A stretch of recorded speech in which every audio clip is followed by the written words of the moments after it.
I now recognize Ms. Turner for her opening statements. Good afternoon, Chairwoman Green and Ranking Member Stansbury and members of the committee. It's a privilege to be invited here to speak to you today. I started fencing at the University of Maryland College Club team 12 years ago and became competitive within the United States Fencing Association a year later. What started as a hobby quickly became a deep passion of mine. In these past 12 years, I estimate that I have spent over 7,000 hours training and over $100,000 between lessons, club dues, competition fees, equipment, and travel. I have dedicated a significant portion of my life to this sport and competition because, like thousands of other women, I love it. My favorite part of fencing is the competition, the thrill, the fight, the triumph, and even the heartache. But lately, fair, female-only competition is harder and harder to come by. USA Fencing has over 200 self-declared members who identify as transgender. Each time a man competes in the women's category, with USA Fencing's support, it removes fair sport and takes opportunities from women. Fencing is a combat sport, a martial art of sorts. There are elements of speed, power, reaction time, distance control, footwork, and blade work, all attributes affected by sex development. It's not uncommon for a quicker, more athletic opponent to overcome the technique of another fencer. Athleticism is powerful in fencing and works in equal parts with strategy and technique. It's unbelievably demeaning to female fencers to put down the differences between men and women and any woman's loss to a man as a skill issue, or that a woman simply needs to work harder.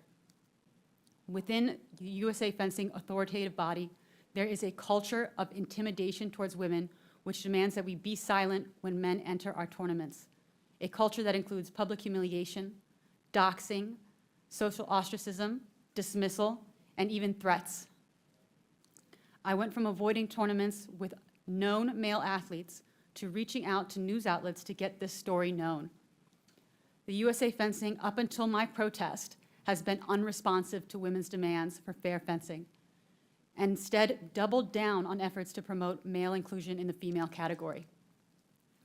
1 month ago, I took a knee in protest to a man competing in my category, Division 1A Women's Foil, ironically held at the University of Maryland, where my fencing career began. And the video of my protest went viral. The story of that knee began 3 years ago when I contacted Icons out of desperation for numerous men taking women's national and world titles.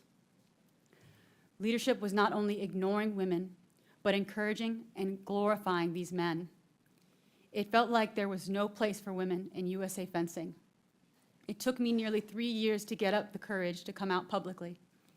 That knee I took in protest was a cry for help and an act of desperation.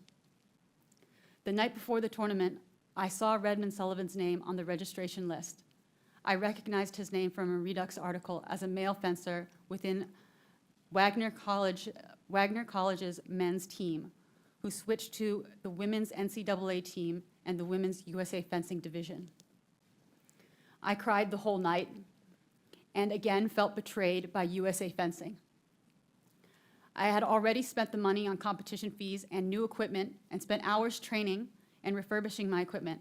And I had traveled down from Philadelphia, Pennsylvania to College Park, Maryland the night before in preparation for that tournament. I felt trapped. I had been defrauded of a women's tournament and sold a lie by USA Fencing. This was hardly the first time I faced fencing a man in a women's competition. In previous instances, I would wait until the last minute to register for a tournament to see if any known men would register. If they did, I would not sign up. I missed out on numerous regional and national tournaments. I did not want to keep abandoning opportunities to advance my fencing. I had felt so isolated and strangled by USA Fencing for disagreeing with its transgender policy that I felt scared to speak openly online or with friends in the fencing community. I reached out to a church friend asking what I should do. We prayed together and asked God, if it is his will that I protest, that he pair me with Redmond in about that following day. The next morning, I found myself on the platform against him, and I stood down. Speaking out on this issue has made me a target for harassment and violence, as well as cost me friends. I have decided to step away from the sport I love, at least for now as well, because USA Fencing has fostered an environment where I am unwelcome in my own category.